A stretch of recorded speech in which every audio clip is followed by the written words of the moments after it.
have people waiting, and hello. Hi, everyone. Thank you for your patience. We are 5 minutes late and we already had people asking, where are you? Is this happening today? Am I too early? No, you are on time. All of us need to get our act together a little bit better, which we will for the next hour. But welcome to this LinkedIn Live. I'm just going to put. Yeah. Okay. Awesome. So we're going to make this a very interactive event. Please tell us in the chat who you are, where you're joining from. What is your connection to speaking in public and growing your business? Tell me. I want to know everything. I'm Nosheen. For those of you who don't know me, who haven't met me, I am a public speaking coach. I am a huge public speaking nerd. I've loved being on stage and being on camera for as long as I can remember. I just took the long way around to making that my calling in life. I am from the corporate world. I was in Fortune 50 for many, many years. I was an entrepreneur before this as a filmmaker for many, many years. And now I coach ambitious execs and ambitious entrepreneurs to speak with impact and clarity on camera, on stage, anywhere. Today's event is very special because it's not just me. I have 4 gentlemen waiting backstage who are all legends in their own right. So this is going to be a very interactive conversation with all of you and with this lovely panel. So I'd like to welcome Ali, Harry, Ruben, and Nigel. Hi, everyone. Hey, Nosheen. Hello. Yo. Hi. Everyone. So happy to have all of you together in the same screen. This is incredible. And no one's an AI. So, not as far as we know. Exactly. I mean, Ruben, your Not yet. identity Ruben was might in be. question for a while, but It was I have met actually. Ruben. I have met him in person. I can vouch for him being completely human. 2 hands, Now- 2 arms, 2 legs. And hello to everyone. Hi, Rose. Hi, Princess Love Mills. Hi, Shankar, Peter, Devin. Awesome to see all of you. So like I said, we're going to make this very interactive. If you have questions, just pop them in the chat. We'll take them as we go along. But before that, let's do a 1-minute intro. Let's go around the table and have all of you tell us about who you are and what kind of speaking do you do. So Ali, would you like to go first? Sure, I can go first. Hello, everyone. My name is Ali. I'm a senior game producer. What does that mean? I failed to explain to my wife. So she believes I play games and they pay me really well. So let's keep it there. So senior producer is basically product manager, a fancy way to say product manager in the gaming industry. And I do public speaking internationally. I speak about production, creativity, passion, a lot of things. Yeah, that's me. Awesome. Thanks, Ali. He's very, very humble, but he's great on stage.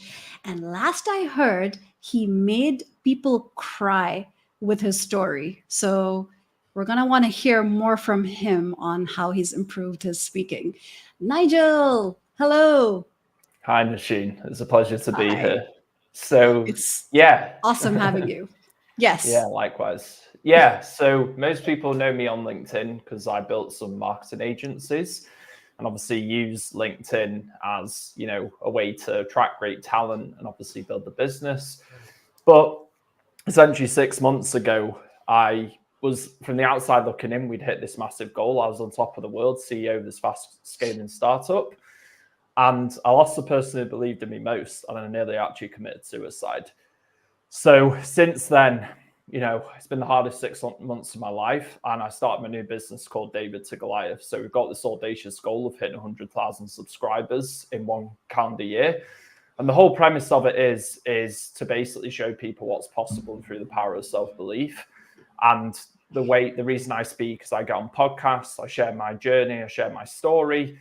And I also interview other people who have gone from nothing to building something great. And I honestly believe that speaking is something that we never really think about since we learn as children to speak. And I think it's the single biggest asset really to separate yourself in a sea drowning in blandness. And working with, experts like Nosheen, I've really realized how much potential there is there. Awesome. Thank you for that intro. And for those of you who may not know, I have had the pleasure of coaching these 4 gentlemen at different points in their lives. And that's what I'm really curious to get into. With Nigel, I will always remember this, Nigel. In our very first call, Nigel looked me dead in the eye and he said, Nosheen, I do not want you to sugarcoat anything when you tell me and talk to me. I want you to tell me exactly how it is. I can take it. And from that moment, we developed a beautiful, honest friendship. So I loved that, Nigel. The ugly truth. He does not shy away from it. Awesome. Ruben, hello. Hey, thank you so much, Nosheen, for inviting me. I feel like I have to make an introduction in front of my teacher that just taught me how to do public speaking. It's like, whoops. So I am just to greet all the members. I create content around artificial intelligence now for 18 months. I'm the founder of EasyGen. It's a SaaS I've been building in the background for quite a time now. I reach about 100 million people on LinkedIn, and I want to empower other people to do the same, not at the same scale, but at least to feel fulfilled as a content creator and to feel ready. I even call it AI Ready Creators arc.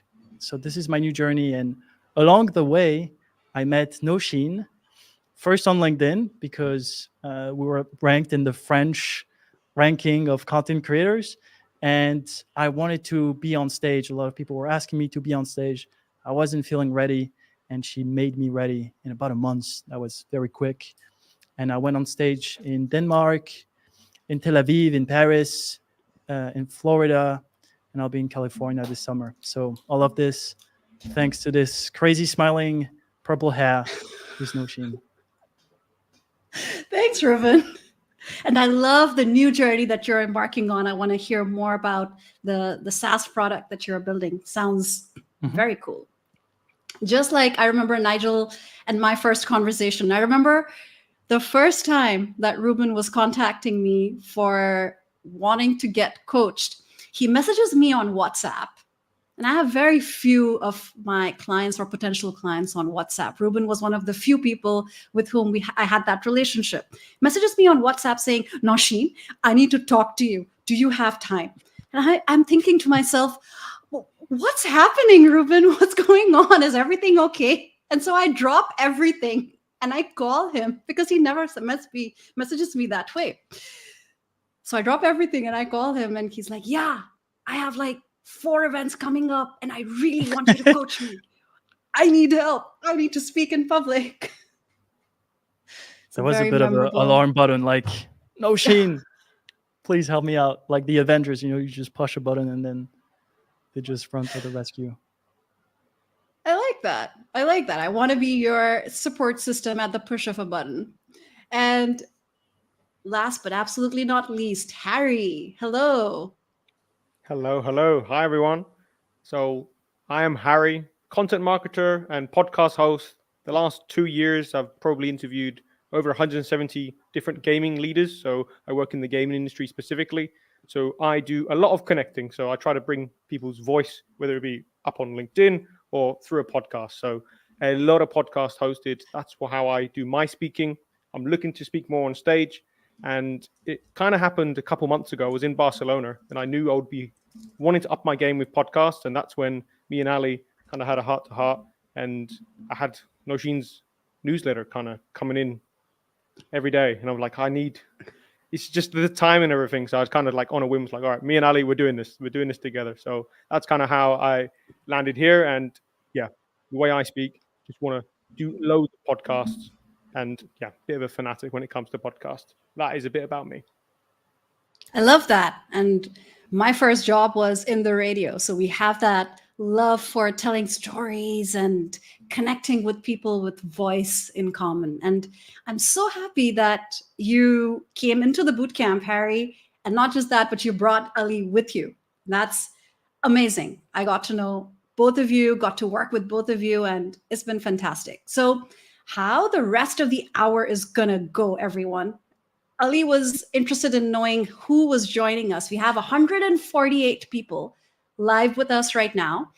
What's going to happen over the next 45 minutes is we're going to chat about how you can grow your business, your impact, and your brand through speaking. What are the kind of things that these lovely gentlemen have experienced in terms of their own journey?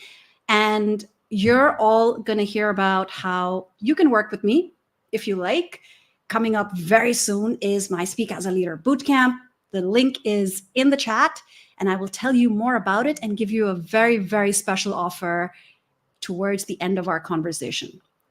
So, first question for all of you: what were your challenges when it came to speaking in public, speaking on camera? I can Adam, share. I'm taking this.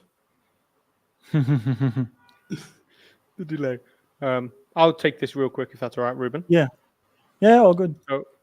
So I remember doing my first kind of on-site podcast. It was in Barcelona, actually. And I was then watching the podcast back and just looking at the way I was asking the questions. I knew I was adding a lot more information than I needed to. And I just knew I could really improve my clarity. I felt like my ums and ahs were gone. But in exchange, I just added a lot of fluff. So that was a big point for me when I went into the bootcamp, and just improving that clarity and making sure I'm asking poignant questions without confusing the reader. That was a big part of my speech. And also just speaking way too fast. I'm really a lot more calm now, so people can actually understand rather than trying to run 1,000 miles a minute. So for me, the two biggest things was being a bit more clear and stop speaking so goddamn fast.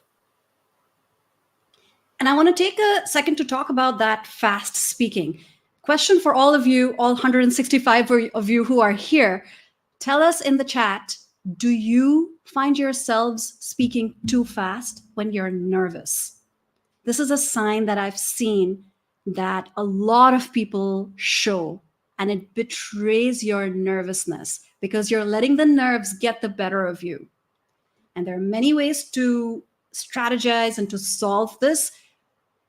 There is the inner work that I always encourage you to do to figure out what is at the root of those nerves. Is it the imposter syndrome? Is it fear of judgment? Is it fear of being criticized? And take steps on the outside to put yourself in as relaxed of a state as you can. Easier said than done, but it absolutely works, because when we're under stress, when we're under duress, that's when we lose control of the speed of our speech, of filler words that we might be using, of our expressions. So it's great, Harry, that you learned how to relax when you're in the spotlight and you have to perform. Ruben, you wanted to talk about your challenges. Yeah, I'm gonna sound so cocky, but I knew when I was a student, I was pretty good at presentation. I've always been a student that was good at presentation, probably even has a diploma because of presentation, to be honest. I knew how to deliver ideas and how to be on stage, or so I thought, because there is a big difference between thinking you're good and having good experience in the past that is, let's say, above average. But I think there is like a massive gap, which is very hard to actually bridge by yourself, between being an okay person on stage and someone who's actually exceptional, someone who can captivate, who can get people's attention. And the problem is very few people can point it out for you and say, oh no, this is where you messed up. And you should look yourself when you actually talk and have this like hard look. And this is what Notion did. She was like, instead of being, I forgot the name of the bird that is hiding his head. Instead Ostrich. of being ostrich, instead of being an ostrich, like not looking at myself, giving a speech, then Notion was like, we're gonna see it and watch it entirely for an hour, and we're going to correct everything that needs to be corrected. And I was like, please don't. I don't want to do that. But she made me go through all that uncomfortable truth that I didn't want to face. And I think here I'm matching with Nigel's story, is that I needed someone to do it for me, and to do it as ruthless as possible, and with all the kindness that Notion has. I think I needed that to just bridge the gap of like, I think I'm good, to I will become better, and I am now better. I love that. It's that willingness and that open-mindedness to improve versus being that big-headed ostrich and thinking, oh, I know it all. And I have seen so many above average presenters and speakers get stuck. That's their ceiling because they don't know their blind spots and they're above average. So it's a shame to see if they could only bring some more energy, if they could only learn to play with their voice, if they could only delete the ums and uhs from the way that they speak, they would be so much better exponentially. They would rise to the top 1% of speakers. And I saw that, Ruben, you had that ambition. I see that in everything that you do, so it's no surprise. But in speaking, you brought the same ambition with you. You said, I don't just want to be okay. I need to be memorable. I need people to listen and remember me. And I saw from you speaking on stage that you were able to make that impact. So you did all the hard work. Can I challenge Robin with humble bragging here? Sure. My biggest weakness, actually, I used to be, I'm comfortable on the stage in front of hundreds of people. I feel comfortable. Until someone, I was going to an event and they asked me, can you please record a 30 seconds video? That's it. So I put the mobile in front of me and I start recording. I was like, oh my God. I was nervous. I had to repeat that maybe 15 times. I was like, how the hell I'm able to speak in front of hundreds of people comfortably? I couldn't even record one single clip. And that's what No Shame told me. It's because you don't have the feedback when you look at people and you take that energy back and give. So that's actually one of my weaknesses, is speaking in front of camera, offline, recording and uploading. The second one is actually, like Robin said, I didn't want to see my videos at all. Like, I believe I did good. That's what people told me. And I tried to not see it. It feels cringe. Like watching myself talking, oh my God, why I'm doing this? Until Notion forced me to watch all my clips. And I need to give feedback on it and receive feedback on the videos as well. And that was the things I was missing. And actually practicing as well, Notion, remember? I also didn't want to practice. So basically, it's all in the same boat. It's like practicing, giving yourself a feedback.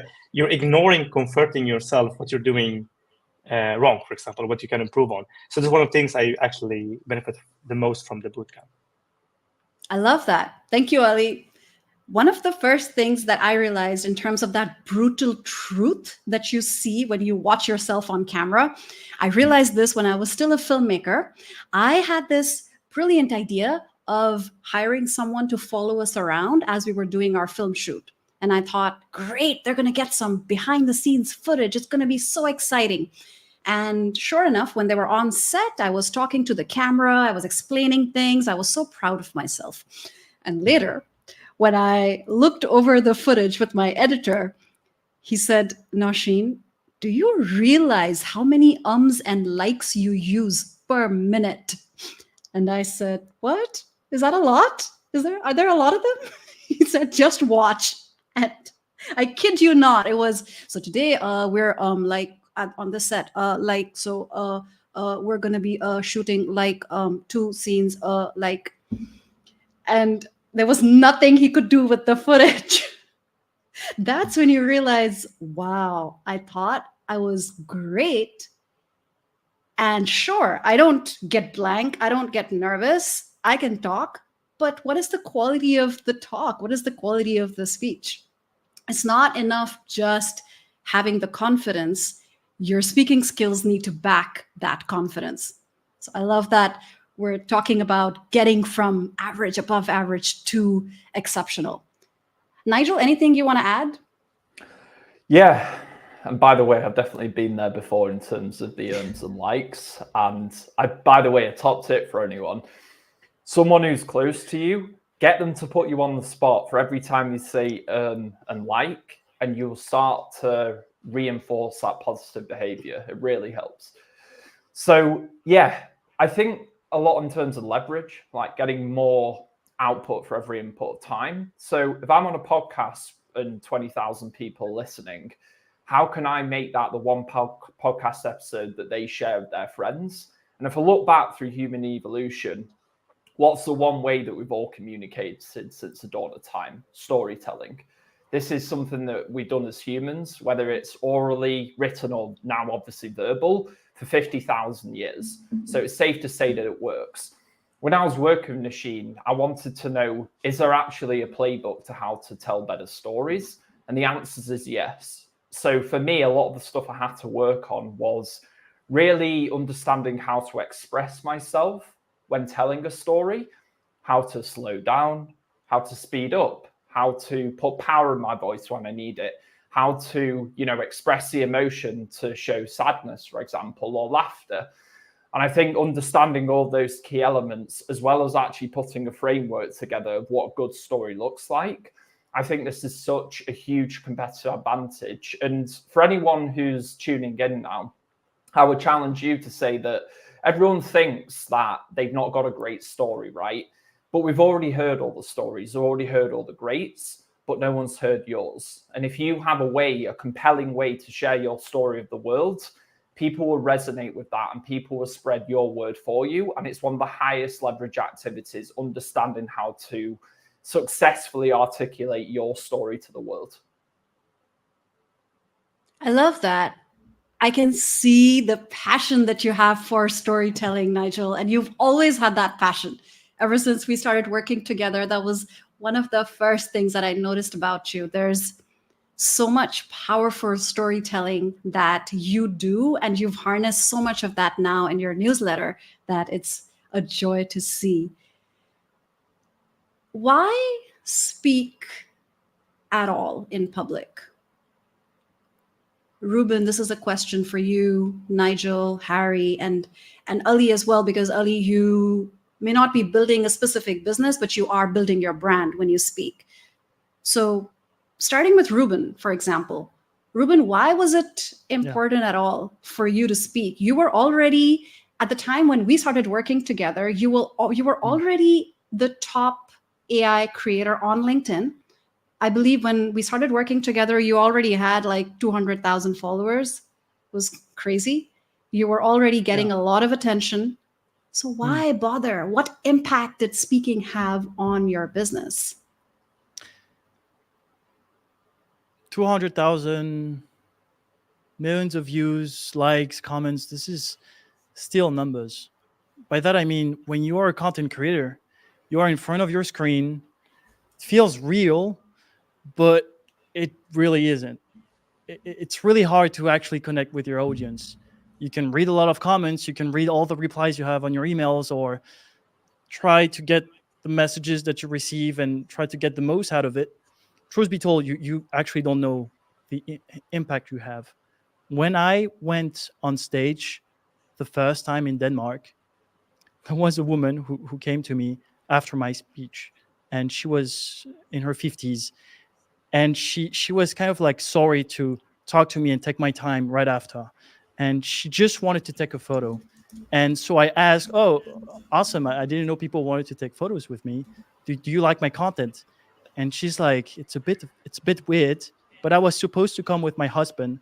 And my husband is like a hardcore fan who's 60 in Denmark. And he reads all of your content for like more than a year, every single day.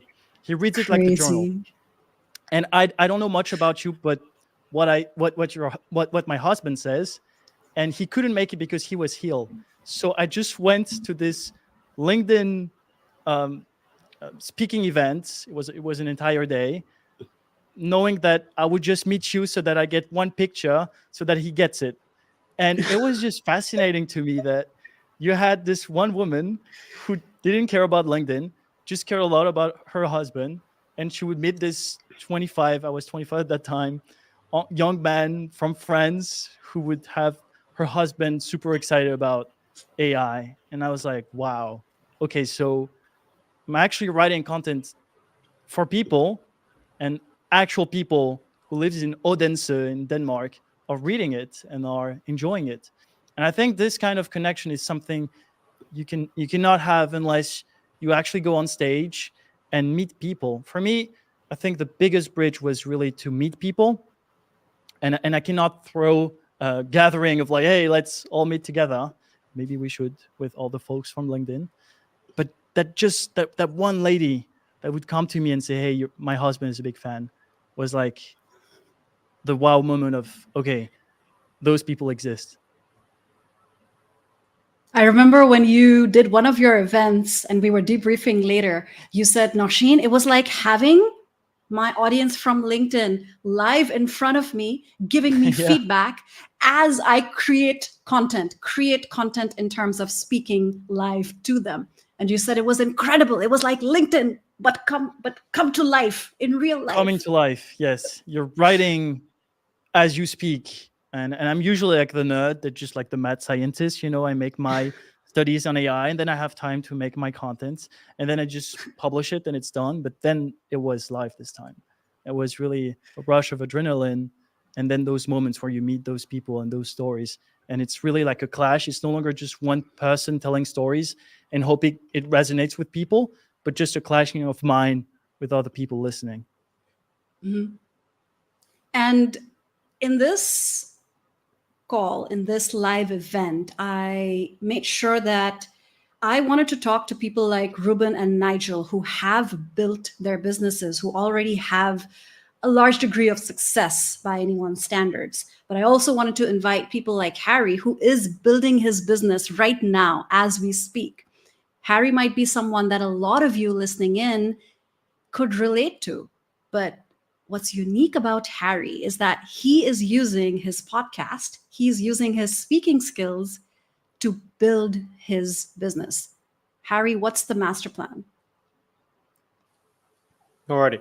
So what Ruben said regarding the gatherings, I actually did a lot of those when I was in recruitment, and I still do that. So whenever I go to a city like London, Barcelona, I will invite all the former podcast guests. Some people bring their friends. Pretty much always is 15 to 20 people show up. Pretty much every time when someone says, oh, I've been following your content, the things that they mention are the podcasts or the podcast clips that I post. Even though when you go to your LinkedIn analytics, they tend to have half the impressions.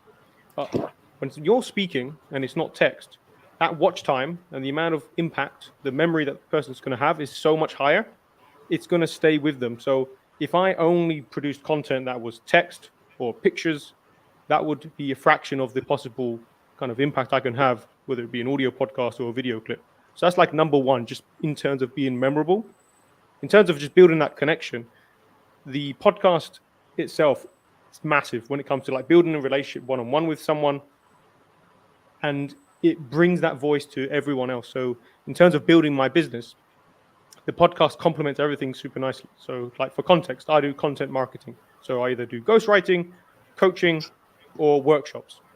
When I have the podcast, I can obviously learn so much from that experience, but bringing that out of people, bringing the stories out of people, sometimes it's actually like proving to them, it's like, bro, you have like 2,000 stories here. And sometimes when it comes out on a podcast, like say, look, that was a post, this was a post, this was a post. That isn't really possible unless they kind of see it in action. So that's how I've used the podcast for myself. Just want to double click on the fact that I'm trying to optimize for not the impression number, it's more the impact. And when I look at the feedback I'm getting, it's always the podcast clips, the actual podcast episodes. Those are the things that people remember, even though it's a fraction of the kind of impressions. So I'm using that podcast to just leave that massive impact in terms of just watch time and dwell time with everyone. This is such an important point that we don't talk about enough. I shied away from doing videos on LinkedIn for the longest time because, like all of you, I was a LinkedIn nerd. I got really deep into it back in 2022. And of course, the first thing you realize is that image posts and carousels give you the most reach, videos give you less reach, just the way that the LinkedIn algorithm performs. But the quality over quantity point, the point of how deep and meaningful your relationship is with people that are watching you versus just reading something you said, it's enormous. When I started making videos, that's when I started getting noticed. I got picked up by LinkedIn to do official LinkedIn learning courses. I got approached by companies like Twitch and IBM just based off of my videos. And I got clients coming to me in my sales calls saying, Nausheen, I've seen you speak and I know I want to work with you. Already sold. I didn't have to sell them anything. And yeah, maybe those videos got 5,000 at the time or 7,000 impressions versus my carousels that were getting 16, 20, 25,000. But the depth of the impressions, the depth of the relationship that I was building with the audience was incredible. Harry, you had something to add? I was putting hands up because I was one of those people where I was just showing these clips to my dad. I was like, isn't this amazing? Like, how can someone speak that well? So that was definitely a thing that helped me and converted me. I wanted to, it's coming back to me now. What was I going to say? I was thinking about the point on the dwell time, I believe, the impressions, because the amount of time someone spends with you, you can measure that. So I always look at that data as well. And I think the point will come back to me, but I had an extra point, but I will pause there. Okay. Yeah. I can actually add something. I'm sorry. Yeah. Mm-hmm. Even when we connected in the behind the scene, like 2 minutes before the actual meeting we're doing now, Ali, I think the first thing you said is, hey, I've seen that clip where you were talking like a Swedish girl. I was using an AI that turned my voice into a Swedish girl. And what you're saying, Ari, actually resonated a lot. People remember most my videos, even though I'm like sharing, I think I shared like 4 videos out of the hundreds of content I've produced in the past year and a half. It's crazy that this experience with you, Ali, saying like, hey, I've seen this, also raise money for using a video, and still people to this day, even though it was a post that reached 10 times less people than I usually do, this is still like the opener. Like, hey, I've seen that video of you. Like I've seen you in a sense of like I connected with you at that time because it's much easier to connect than just text. Yeah, it's a huge hand that you're extending out to your audience when you create videos. Ruben, we already have requests for you in the chat with people saying, I want to see more videos of Ruben.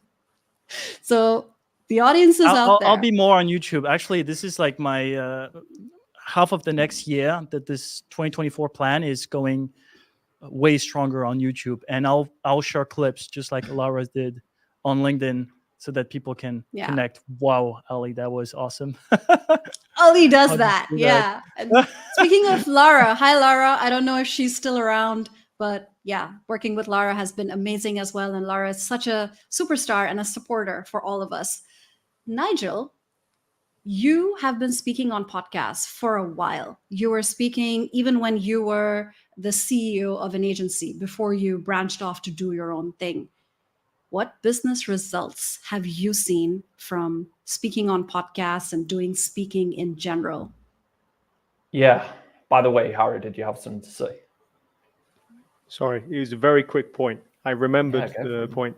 It was, I had the VP of a game studio leader on an old podcast. But now that I started my new podcast, I only had 1 episode. So not much authority there to be like, hey, VP of this company, do you want to join my podcast? But all I needed to do is send him a clip from the podcast that his friend was on. And then he said, yeah, I'm sold. So despite me starting a new podcast, which notoriously you hear advice, don't join a person who's just got 1 episode because they're probably going to end the podcast. But I was able to prove my authority by just showing them a podcast clip of a podcast I did before. So just to kind of double wham that point. If you have video content of you doing stuff, that is like the perfect evidence you can show whenever you need to kind of like prove something or answer a question. It's like super impactful. Yeah. And by the way, to back that up with another case study, I'm sure a lot of people who are tuning in now know who Dan Coe is. I was actually just doing a breakdown of his business the other day. So I think he's doing about 800K a month now from obviously his different products and communities and stuff.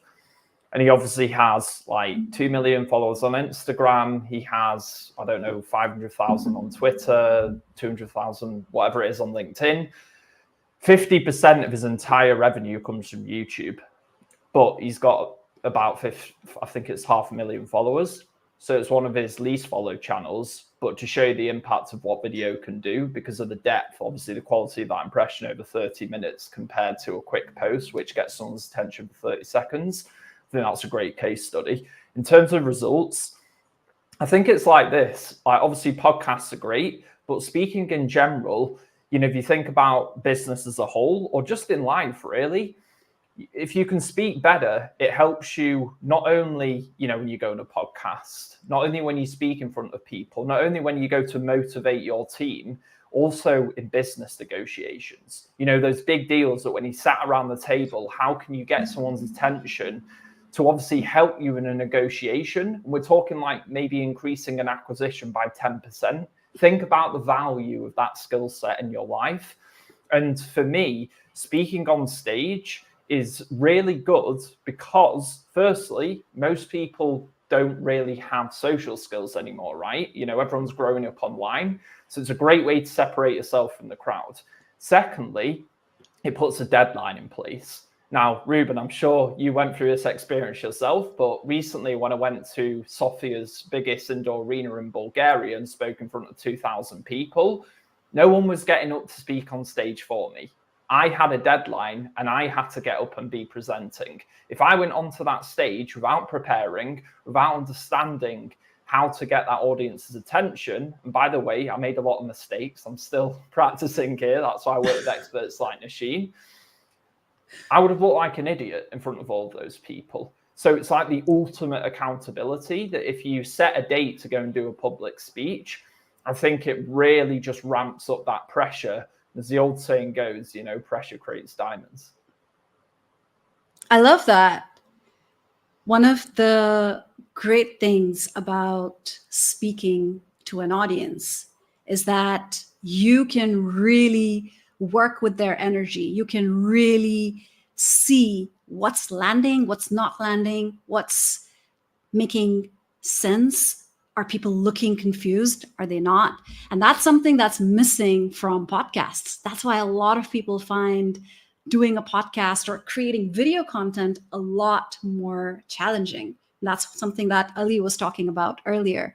So I love that, Nigel, you went out and looked for all kinds of opportunities, both speaking in public and speaking on camera. So let me ask all of you, what is the biggest difference that you've seen between speaking on camera and speaking live in person? And which one do you prefer? Live, easy. I know. I knew that was going to be Easy. your response. I love like despite how the biggest I have done, it was a couple of hundreds, and I have done hybrid.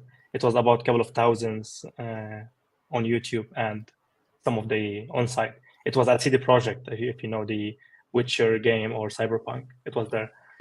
I definitely prefer stage because I feel like I look at the people, and if you're listening to us right now and you feel nervous speaking on a stage or even a podcast, remember that everyone listening, I'm pretty sure you're on the same boat right now. You want the speaker to succeed. You want to support them, and that's a lot of people don't know. Like when you look at the people's face, they will be smiling and nodding. You should look for those people. Those are your allies. Keep looking at them. They give you energy. But when I record myself in front of the camera, it just feels weird. Just like it feels cringe. So yeah, I'm still practicing. So I definitely stage for those reasons, just because people supporting, people smiling, people nodding. Yeah. And there's a technique that I use, visualization. It sounds really simple, but it works so well. And I use this when I'm doing a video. For example, if I'm recording something, it's just me and a camera in my dark studio with no one else around. I visualize people watching.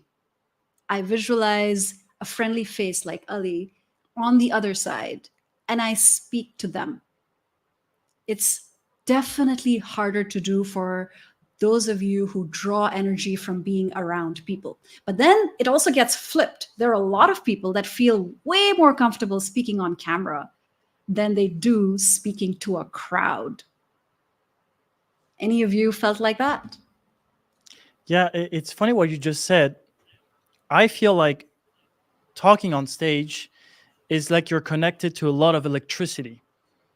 You have so much power and adrenaline and a rush that is way more satisfying, but it's kind of like you have to channel it the right way.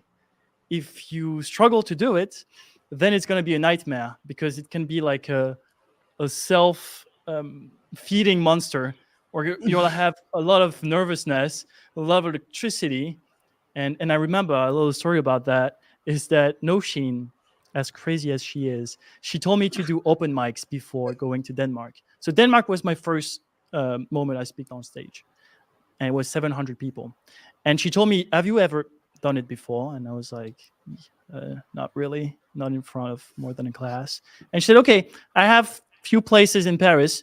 It's open mic cafe. You go there, you tell a story for 5 minutes." And I was like, I don't know those people. I'm going to talk about AI to some people who were like reading poems, doing rap music for 5 minutes, or they were writing like a piece of text. And I would go on stage. I'll be like, "Hi, I'm Ruben, and in a month I'll be in Denmark, and I'll be talking on stage." And that nervousness, that like energy that I got, was disastrous on those 2 open mics. But when I was in Denmark for the first time, I kind of understood, and Nosheen taught me how to use it to, and I remember, I think it's like the best advice you gave me. You have to shook it up right before. You're going to look like a freak. You're going to go behind the scene, and you're just going to move a lot and just like get rid of all the extra energy. Because she told me, don't worry, when you're going to be on stage, you'll have all the energy in the world. And it's true. It happened. I just shook off all the excess energy. But then I didn't have the same problem as Ali as I do when I'm in front of a camera, which is like, where do I get the energy now? When you're in front of people, you have the energy, and you just find out the few allies that give it to you, give it back to you, so you can just deliver it the best way. I love that. And I love that you remember that, Ruben, and that you were up for doing that test drive, speaking in a lower stakes environment. And that I can see made a lot of difference. And you did it twice, I believe. And then you went on to the bigger stage. I did it twice, and I did it, I think, in the most, in front of the people that cared less about AI. It was like hardcore artists of like north of Paris. It's like, it's like hippies and like layback people, and they're like, "Ooh, AI, ugh, I don't want to hear about that." And I think because it was so hard, it helped me so much. Like anything after that was way easier, even though it was way more people in front of me. I can also share, actually, my first talk was about technical debt in front of a lot of business people. So how to convey a topic that it's super boring to people who actually don't understand it. It's also a very good challenge. But back to the point you said, Robin, this is exactly what made my last talk completely different, is the preparation before going to the stage. That's something I never done. That Nosheen taught me all the steps of like increasing the heart rate.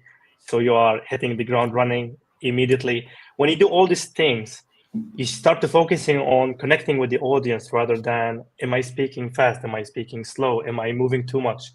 Because you feel like you have been practiced all these things organically. You start to focus on what matters. And I believe this is what takes your speak to a whole next level. When you start not worrying about small details, focusing on actually connecting with the audience. And this is what made my last talk at the last day of the, almost the last day, right? It was the day before the last day in our boot camp, the whole new level. I love that. I love hearing that. There's so much power in focusing on the audience, focusing on how am I going to help one person today? How is one person going to walk away from this live event, from this podcast, from this in-person event being richer with knowledge because of me. And that takes away the pressure and the stress from you. You don't need to perform. You don't need to be perfect. You don't need to be an actor or Simon Sinek or Tony Robbins. You just need to be the most impactful version of you. So I've been having a lot of fun with these lovely gentlemen. We have 363 people, and I'm sure all of you have questions for them. Before that, I want to ask all of you, do you want to know how to get these results that all these lovely people are talking about? Because there's only one way to work with me right now. And I would love to tell you all about it.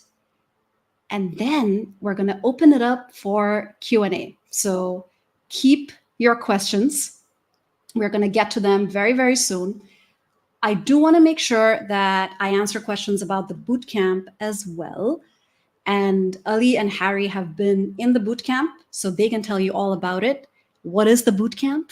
The Speak as a Leader bootcamp is a live group coaching experience where you get access to my knowledge, my expertise, and my life coaching for a fraction of the cost that it takes to work with me one-on-one.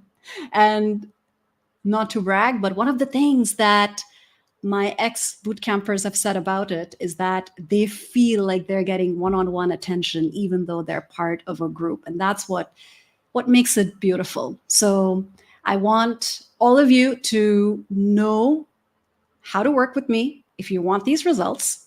And oh my God, what does it cost, Nausheen? What does it cost? It must be really expensive.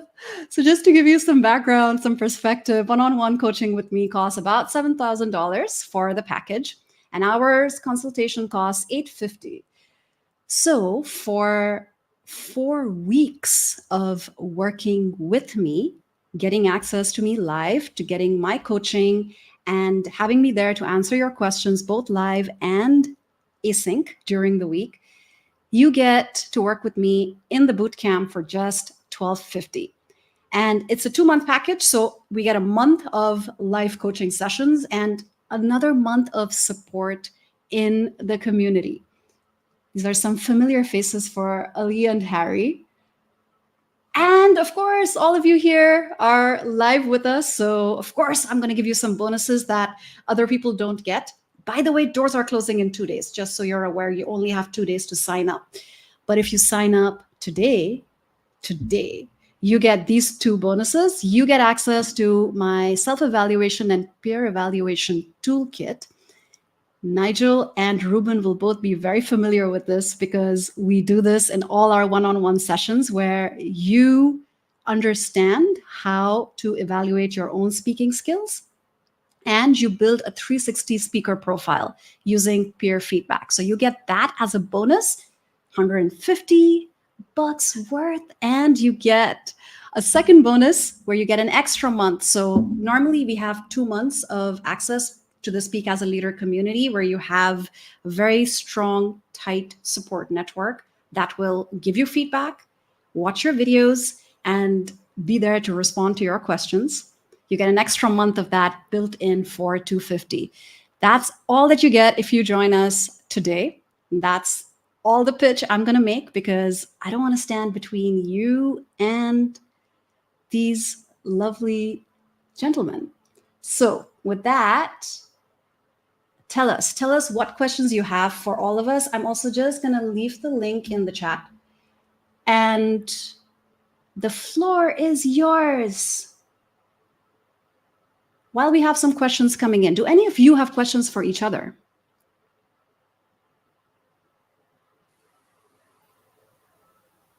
Nigel, you said you've done a lot of podcasts. Yeah, a few.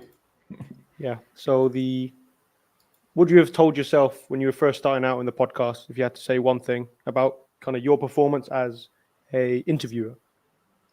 Interviewer or interviewee? Interviewee. Apologies. Interviewee. Okay. Yeah, I think having a really good story is the biggest thing, honestly, because we talk a lot in content about a hook to get people's attention. obviously when people listen to podcasts, what they're usually doing, commuting home from work, they're on the toilet or something, or trying to get away from their life, or doing some boring chores. So how can we excite them? I think you probably know this better than me, but they did a survey of why do people listen to podcasts. I think something like 55% was entertainment value. So sure, you want to talk about business, but I'll be honest, man, a lot of the podcasts that I listen to in the B2B space, and probably that included me as a guest, they were just so boring. They're like putting me to sleep. Like, yeah, sure, great advice, but we've all had death by PowerPoint, haven't we? And I think, to have excitement in your voice and give people a reason to understand, when we think about the best teachers, they excite people. They have a story, a way to relate to people. So just being excited and having a cool story, and obviously the tonality to be able to express that. And like Nosheen clearly said earlier, not cutting out those filler words like earns and likes, and using silence and being comfortable with that. I think all these things, they give you a huge advantage, but ultimately, better than me, you got to put in the reps.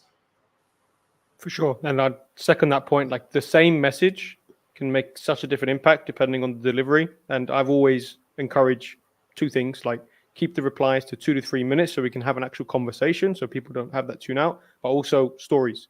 Pretty much answer every question with a story so people actually can remember the lesson that comes with it. So like you said, death by PowerPoint, 1000%. But if it comes with a story, then people can listen to the story and then they can kind of connect it to the lesson. So you can always have the lessons, and for them to actually remember them, bring that story. So yeah, amazing. Being intentional goes such a long way. Just speaking with intention instead of speaking on autopilot. That's the first thing I observe with clients who start working with me. We all speak on autopilot.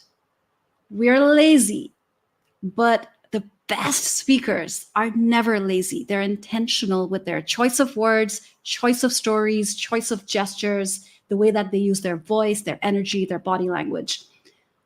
Someone had something to add, and I cut them off. It was me. Yes. And we have Jasmine actually in the chat. Hey, So, Jasmine. the entire was that your entire? No. But I got distracted. I have a question to Robin. Do you do the power stand before going up to stage? You asked me the question. I didn't hear the name. Yes. Power stance. Yes. Yeah. Ali, if you see me before going on stage, you would really think I'm a freak. This is why I asked. I have too much. Look, I always have the cocaine energy, like on a daily basis, and before going on stage, I'm like, yo! And actually, two things that Nosheen taught me here, because she knew me really well, and because she's a very cautious person. She understood that one, she forced me to never be sitting before going on stage.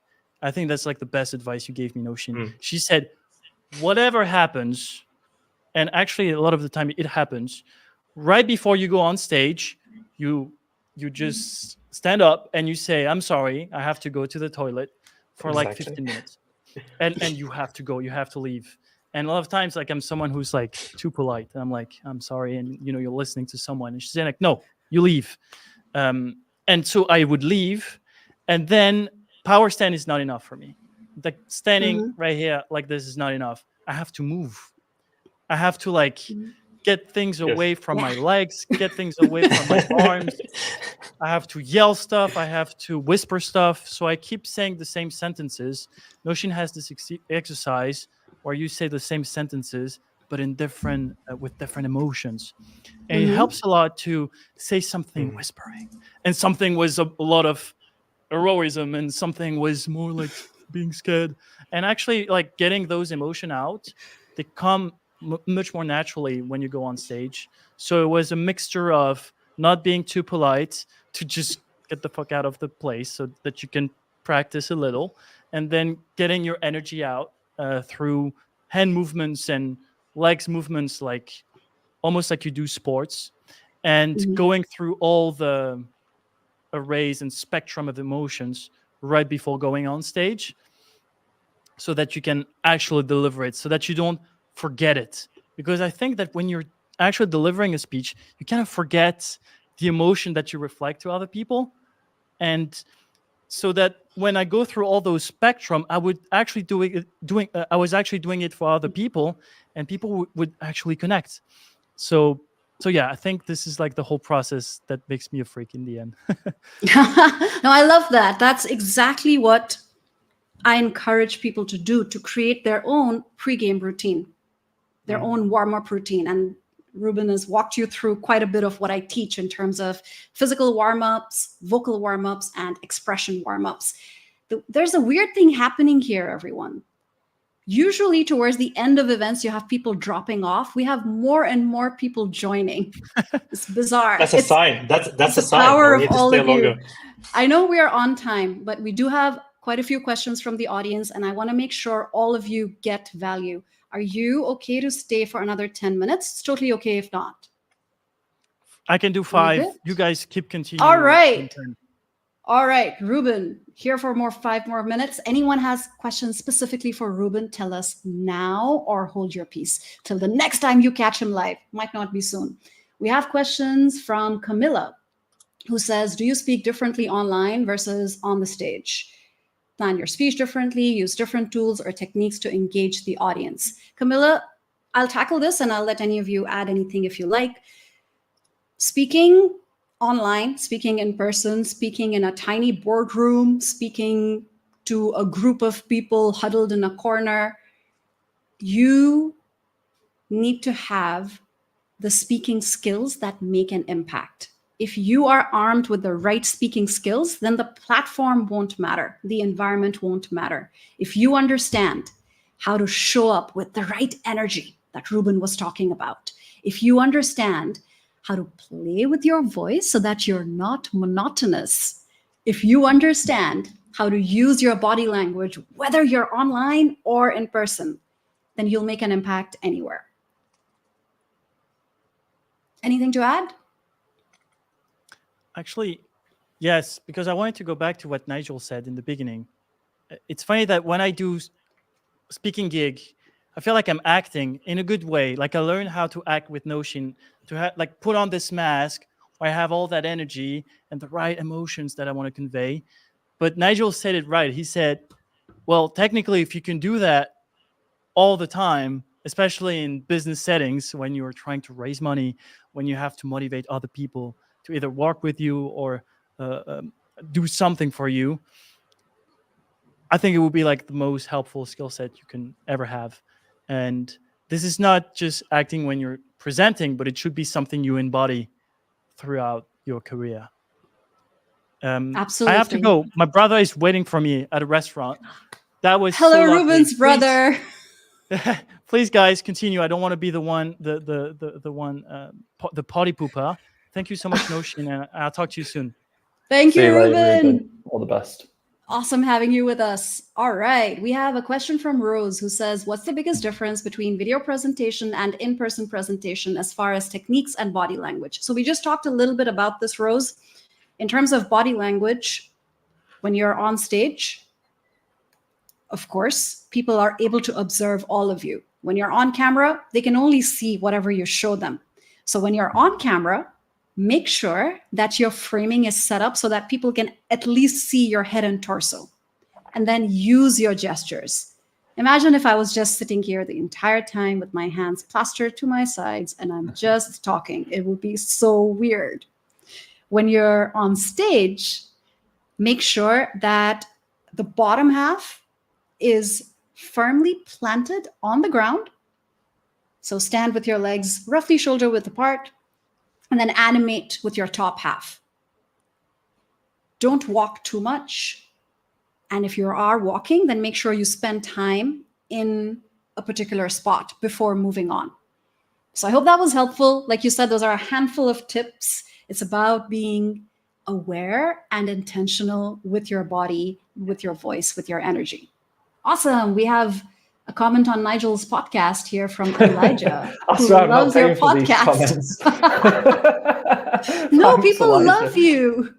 I appreciate it. I was actually Marina, just going to say something that yes. Najin taught me how, I don't know, give me feedback how it is today, because I've been trying to practice Nosheen, but the eye contact for when you're on video calls, because the thing is, obviously a lot of people, they have webcams strapped to the top of their monitors or laptops, right? So you've got the screen below, but the people who are listening to you talk, they don't know that, right? So obviously they see your eyes go in all different directions, and naturally this disengages people. So I think maybe you want to get a teleprompter. That was the top tip you gave me. But something obviously that we have to work on, Nosheen, was the fact that my eyes were just going everywhere. I don't know, they probably still are. So every time I speak now, I try and look straight at the camera. And I think this is a top tip that anyone can take. It helps a lot. I love that. Those little tweaks are what makes so much of a difference. Thanks, Nigel. We have a question from Marina. How do you find the right balance between diving deep into the topic to share insights and staying tight and concise with your presentation? Marina, it's all about reading the room and understanding what people want. For example, right now, I understood based on the numbers that we have, number of people watching, and how we're getting lovely comments from all of you, that it might be better to go a little longer. If, let's say, I was seeing the numbers drop, I was seeing people say, I gotta go, I gotta run, thanks for this, then I would have ended sooner. Just a small example of how I made an adjustment on the fly based on the audience. Get better at reading the room, at understanding where are people right now. Are they with you? Are they tuning out? Are they already watching something on YouTube? Okay, do you speak differently to audiences outside of your niche to get them engaged? I work in charity and want to talk about it, but would hate to come across as preaching or boring. I would love to pose this question to you, Nigel. Oh, and to you, Harry. Because Nigel, I know that you recently had a shift in what you're talking about as well. And I know that now you're appealing to what I understand to be a broader audience. Yeah, I'm still trying to How work did you out my change? ICP. Yeah, I mean, obviously I know I keep talking about it, but I think storytelling is a great way. And, you know, if you talk about your story from an authentic standpoint, almost to start it off, a lot of people relate with you, regardless if it's in your ICP or not. I'll give you one example. So when I was posting content on LinkedIn and growing my agency, we were working with e-commerce brands that were kind of doing 5 to 20 million, right? And there was an e-commerce brand, one of the biggest ones in the whole of the US. And the founder, who everyone was trying to get the attention of, actually reached out to me on LinkedIn to ask for a call. When we got on the call, I asked him, what was the post like? How did I get your attention? I was genuinely just interested. And it was actually a post that I did about how I got my heart broken. And he told me that he could relate to that. So he wasn't really in my ICP, but he respected me and he connected with me on a deeper level because he'd gone through a traumatic experience.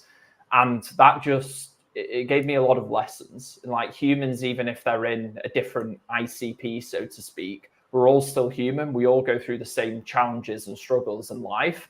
And if you can be vulnerable, you can open up to people. This is the best way to connect with people who are in your industry and who aren't. So storytelling again.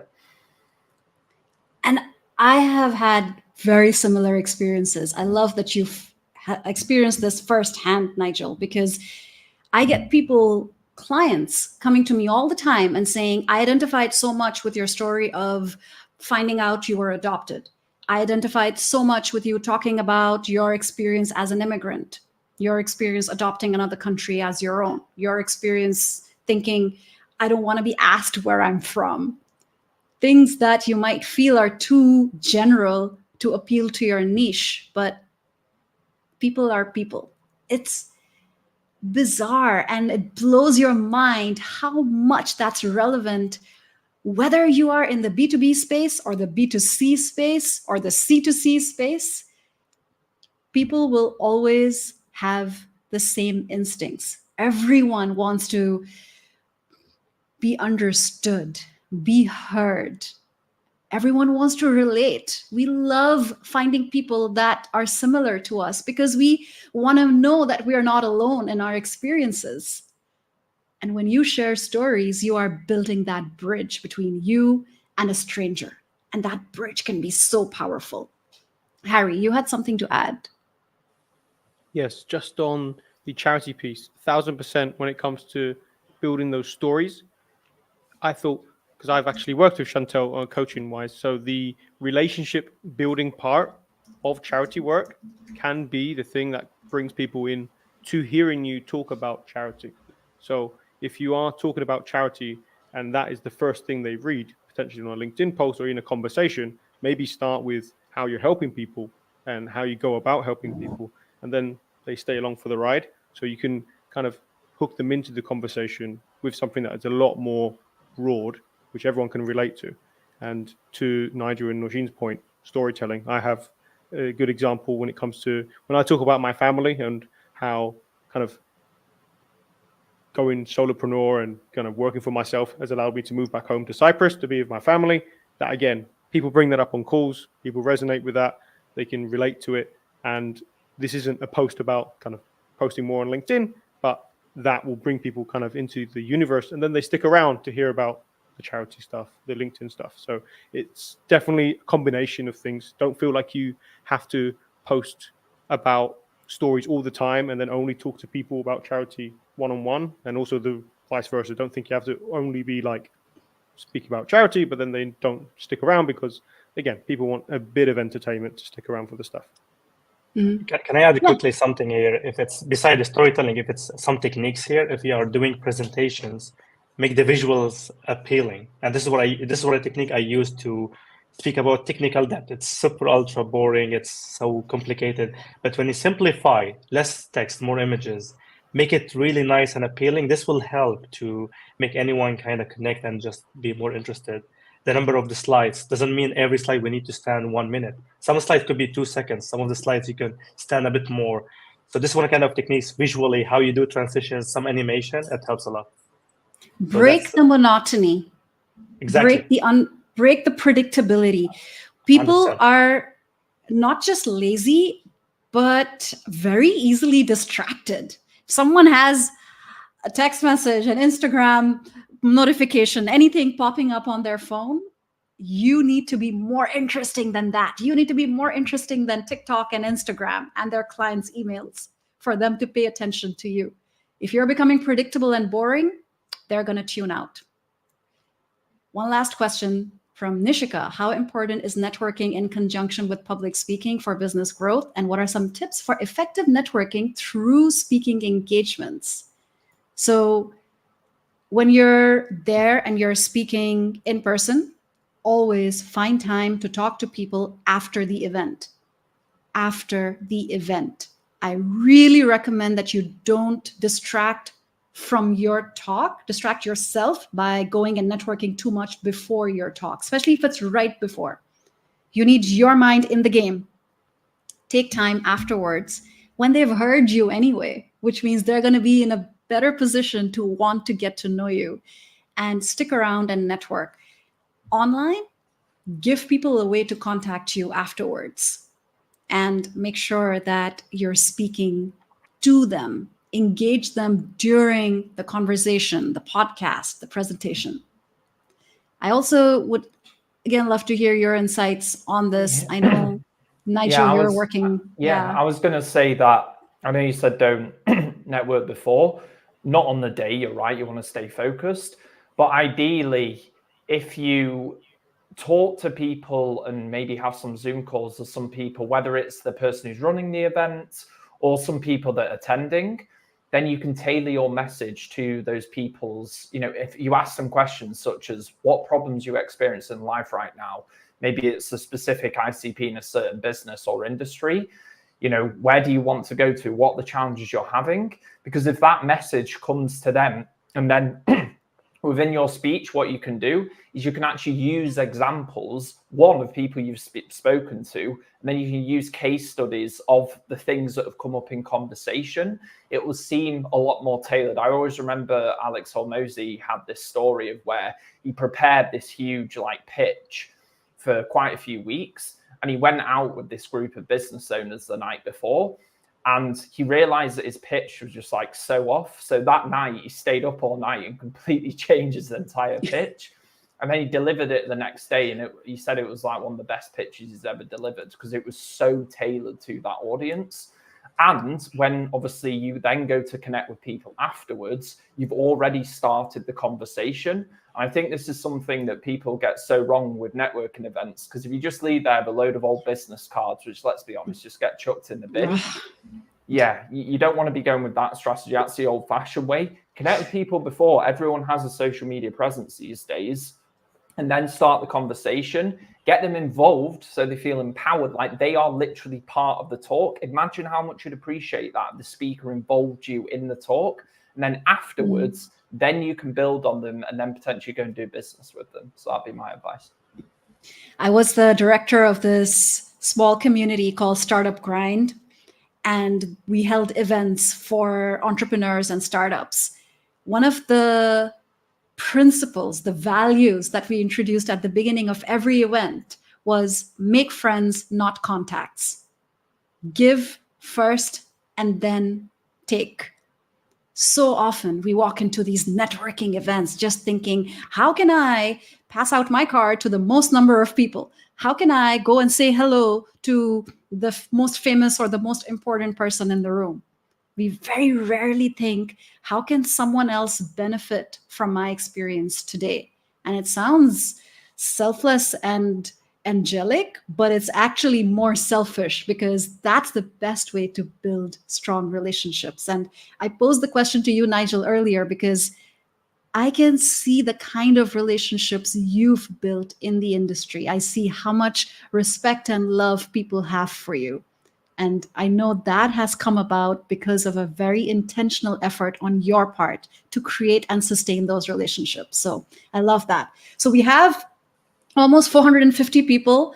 We're going to say goodbye to all of you. But before that, I would love for all of you to tell folks where to find you, what's exciting that you want them to check out for you in your life, in your work life, or anything else that you're doing that you want to talk about.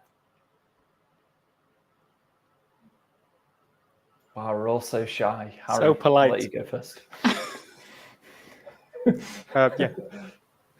So for me, LinkedIn is the best way. So connect with me.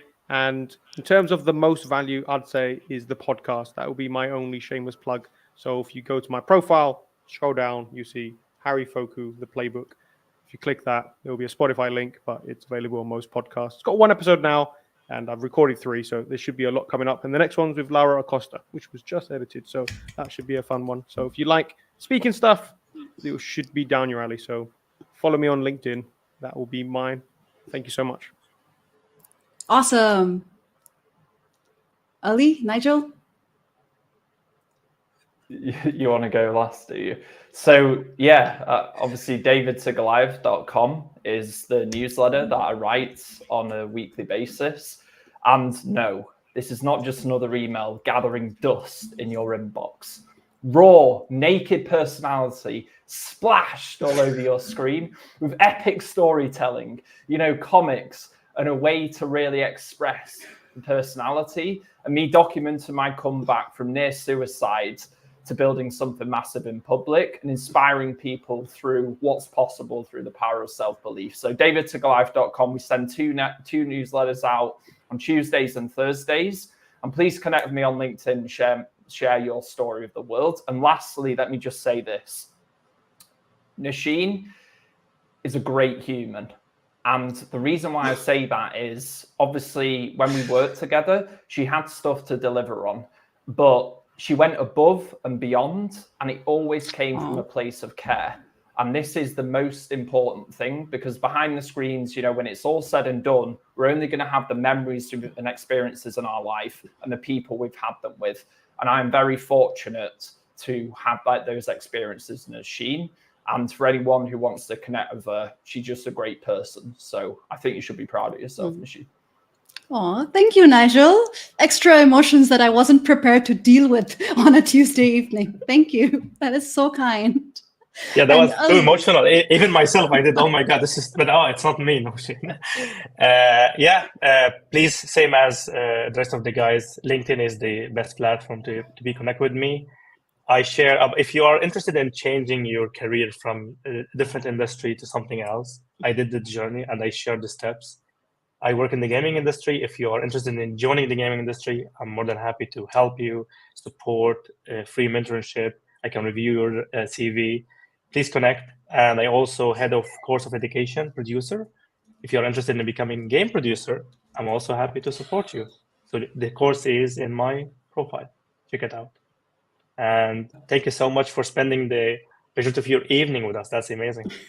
It seems like the numbers keep going up and up. They on keep going amount of up. people. Sorry, guys, we've You really want to end it right now? 452. We're literally Let's just vibe I for another feel like hour. we're gonna get to 500. This was I was Ali's just to ask prediction. Noshin. I was just to ask Noshin. You can actually leave. Me and Harry, we can stick around and tell about Dubai trips and how we did the camel doom As bashing. soon as Nasheen goes, it drops down to like 10 people. That would be what would happen. But that's actually quitting on the top. That's actually a good way of Yeah. Yeah, that's finishing true. the That's episode. true. One and more. We go out with a bang. So Yeah.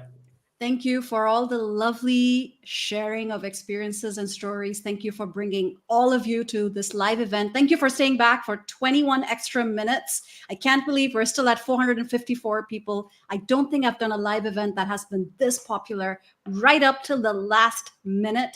We loved speaking to all of you today. Please connect with these lovely gentlemen and Ruben, who is equally lovely but had to go with his brother for dinner. Very understandable. Connect with me, ask me anything you like about the boot camp. I'm not kidding. I am fully booked for one-on-one sessions all the way till July. The only way to work with me in the near future is through the boot camp. So you get bonuses all the way till midnight today, and doors close in 2 days. Thank you, everyone, for being here. It was such a pleasure connecting with all of you. Thank you, Nigel. Thank you, Ali. Thank you, Harry. Thank you, everyone who joined us. Thank you. Have a great night.